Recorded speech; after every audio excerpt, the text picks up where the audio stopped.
Olá a todos novamente que seguem o canal O Publicador do Reino. Neste pequeno vídeo, então, eu vou estar respondendo algumas perguntas, né? Vou tentar ao longo da semana responder algumas perguntas. Semana passada eu fiz algumas publicações da Bíblia do Peregrino e vieram algumas perguntas para mim responder, tá? Então eu vou responder em pequenos vídeos a cada uma delas. Aqui nós temos o Mundo do Rafael e nos diz assim, ó.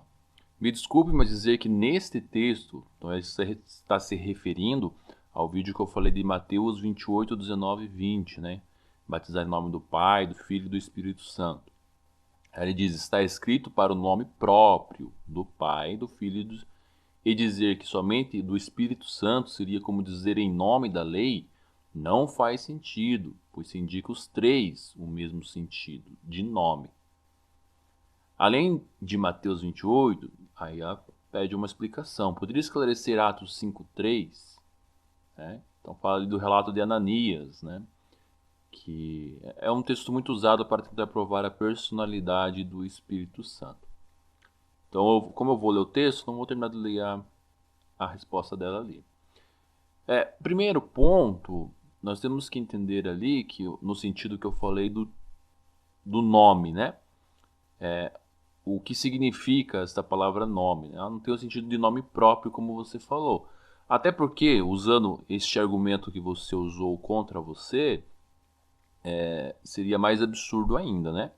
Porque dentro da Bíblia, o nome pai, do pai, ele existe. O nome do pai, em português, é Jeová. O nome do filho, em português, é Jesus. Mas o nome do Espírito Santo? E agora? Onde está o nome do Deus Espírito Santo na Bíblia? Se conforme você disse, né, a respeito do nome próprio. Bem, se um dia você achar o nome do Espírito Santo na Bíblia, aí você me avisa. Mas nós sabemos que não existe. E ali, realmente, conforme eu expliquei no vídeo passado, o texto está falando a respeito do nome, né, como autoridade.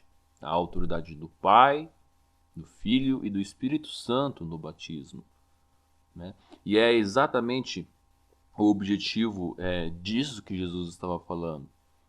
Né? A pessoa tinha que receber, reconhecer essa autoridade. Num outro vídeo, numa outra resposta que eu estou preparando, eu vou explicar um pouquinho a respeito disso, né? Por que Jesus ele citou em nome do Pai, do Filho e do Espírito Santo. Mas vamos lá, respondendo então ao argumento que você levantou agora, de Atos capítulo 5, eu estou usando aqui a minha Bíblia de campo, que é a João Ferreira de Almeida, tá bom? Então, caso você queira acompanhar, em Atos capítulo 5, versículo 3, diz assim: Disse então Pedro: Ananias, por que encheu Satanás o teu coração para que mentisses ao Espírito Santo e retivesse para parte do preço da herdade? Guardando-a não ficaria para ti, e vendida não estaria em teu poder? Por que formaste esse desígnio em teu coração? Não mentistes aos homens, mas a Deus. Então, o argumento que a grande maioria, né, aprende dos seus líderes religiosos, os pastores, os padres, né, é que, uma vez que no versículo 3 apareceu ali que Ananias teria mentido ao Espírito Santo, obviamente no versículo 4 Pedro diz: não mentistes aos homens, mas a Deus. Então, a lógica do argumento seria, no versículo 3 temos o Espírito Santo, no versículo 4 temos Deus, logo o Espírito Santo é Deus. Mais ou menos isso, né? Porém, temos algumas coisas a analisar nisso. O primeiro deles é o contexto, uma regra básica de hermenêutica bíblica. Então, o contexto nos diz lá no versículo 9. Então Pedro lhe disse: por que é que entre vós vos concertastes para tentar o Espírito do Senhor? Falando agora para Zafira, né? Então veja, preste atenção, se você está aí com a sua Bíblia, Mundo Rafael, leia certinho ali, ó. Na verdade, o Senhor ali seria Jeová, né? Foi uma adulteração também feita aqui no texto.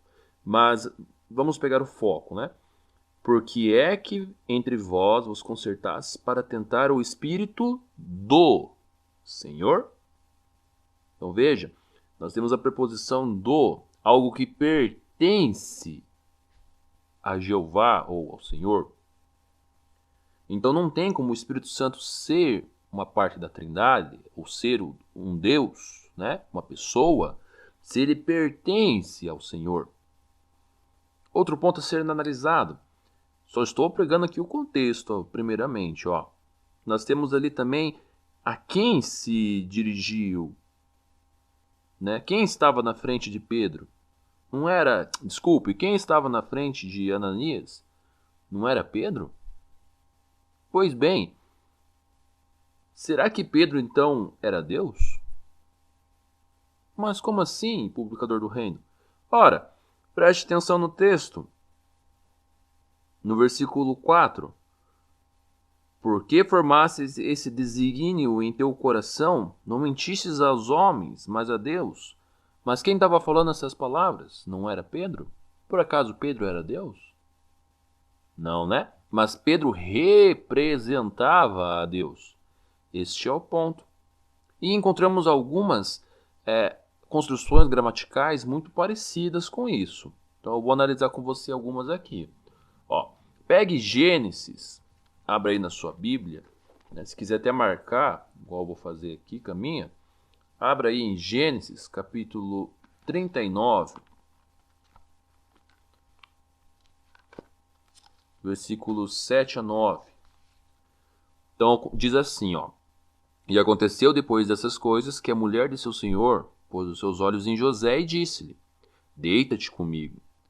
Porém ele recusou e disse à mulher do seu senhor, preste atenção, eis que o meu senhor não sabe do que há em casa comigo e entregou na minha mão tudo o que tem.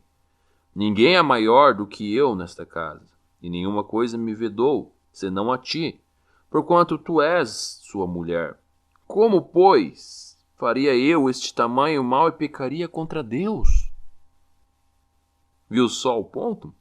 Então aqui José, ele diz que o seu senhor, no caso, no versículo 8, falando do Potifar, né, ele não poderia fazer isso contra ele.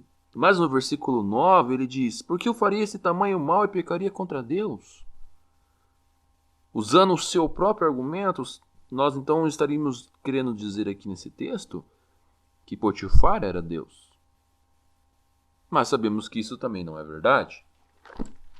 Uma outra construção gramatical muito parecida está no relato de Moisés, em Números, deixa eu abrir aqui, capítulo 14.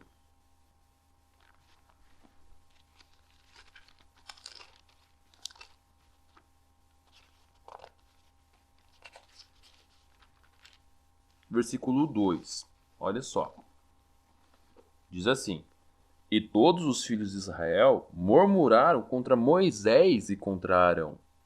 Agora, vá um pouquinho à frente. Versículos 26 e 27.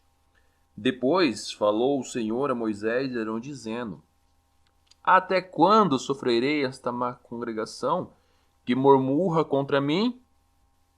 Tenho ouvido as murmurações dos filhos de Israel com quem murmuravam contra mim. Novamente aqui temos a mesma construção gramatical. Veja, será que Moisés e Arão eram Jeová? Porque o povo, eles murmuravam contra Moisés e Arão, conforme diz o versículo 2. Mas no versículo 27, né, Jeová diz, esse povo murmura contra mim. É óbvio que não, né? Moisés e Arão representavam a Jeová. Se você pegar também, para não ficar longo o vídeo, né? Josué capítulo 7, versículo 19 e 20, você vai ver que mentir para Josué era mentir para Deus. Mas nem por isso Josué era Deus. Você vai ver também em Tiago capítulo 3, versículo 14, que é possível mentir contra a verdade. Mas a verdade agora ela é uma pessoa? Não, é uma personificação. E também Atos capítulo 9, versículo 4, você vai ver que Paulo ele perseguia os discípulos de Jesus. Mas ali fala que ele estava perseguindo o próprio Jesus Cristo. Por que me persegue, Saulo? Por acaso os discípulos que Saulo perseguia eram Jesus? Lógico que não. Uma personificação. Da mesma forma, nesse texto de Atos aqui, ficou bem provado que o Espírito Santo não faz parte, não é Deus, né? Mas faz parte, algo que pertence a Ele, tá bom? Espero que vocês tenham gostado dessa pequena explicação. E caso tenham mais algumas dúvidas, por favor, deixem nos comentários. Até mais, o Publicador do Reino do Brasil para o mundo.